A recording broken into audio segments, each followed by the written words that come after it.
Stanley Kubrick's film 2001, A Space Odyssey, is widely regarded as one of the great films of all time. It is a history of the evolution of human consciousness from its spiritual awakenings in the Paleolithic through its present preoccupation with machines and onward into the potentialities of its future. It begins with the dawn of man, properly enough as having started with the earliest awakenings of his capacity for spiritual fascination.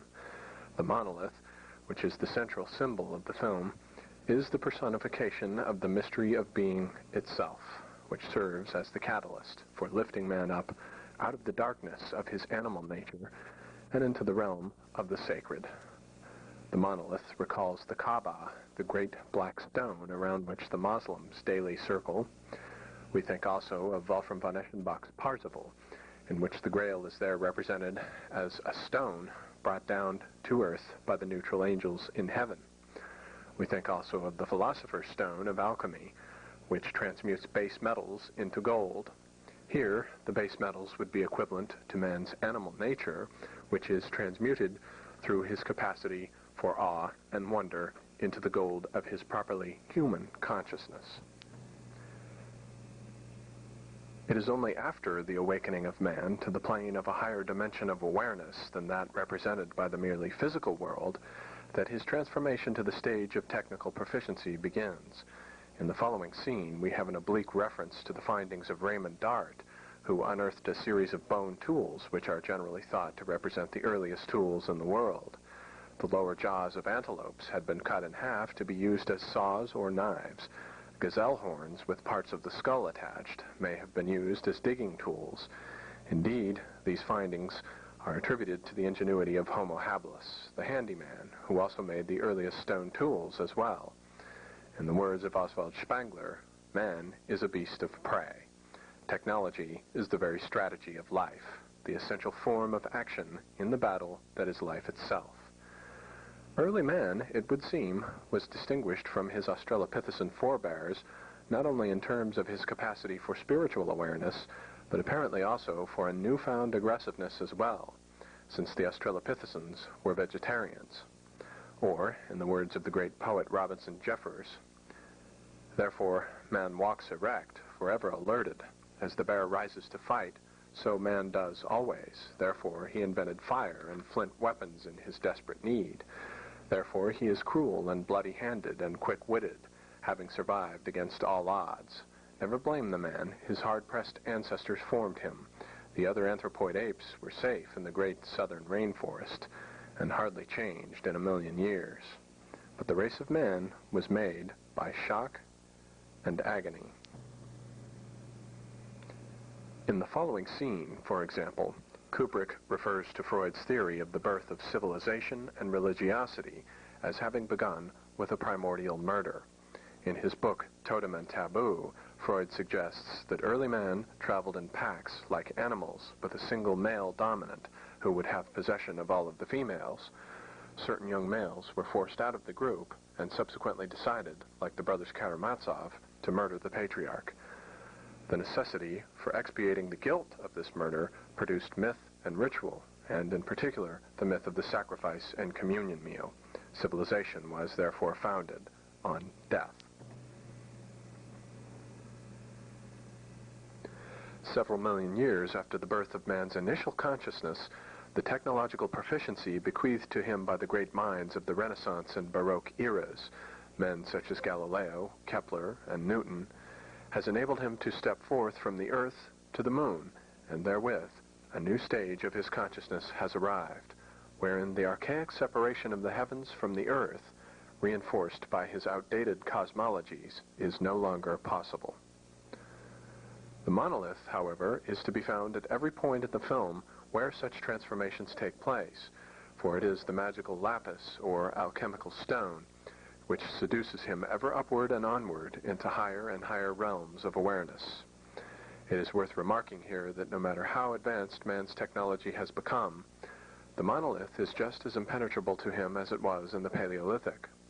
That is to say, the mystery of being is not susceptible to conceptual thinking, no matter how elaborate. The movement of the film, from darkness to light, is similar to the transformations of Kundalini Yoga, in which a serpent travels up through the initiate's spinal column to awaken ever more refined and luminous transformations of his consciousness.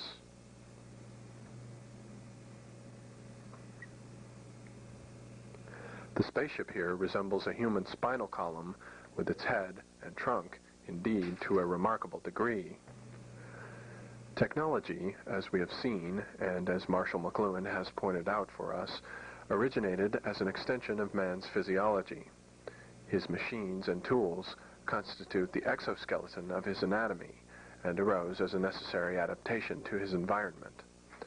This sequence of the film, however, which involves the paranoia of the computer HAL 9000, indicates the present dangers of technology.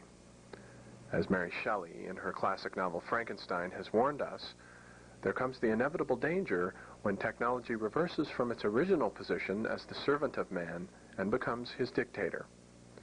Just as Frankenstein's monster demands his creator's aid in replicating himself, so too there is a danger that machines may become autonomous enough to enslave their makers. The implication of this scene is that once technology reaches its limit point, man will be required to transcend it and move on in order that his consciousness may integrate and then surpass it. With Dave Bowman's disconnection of HAL 9000 behind him, the way is then cleared for the final transformations of both his and, through him, man's consciousness. We move upward now, once again in the presence of the monolith, to a journey into the luminous depths of consciousness.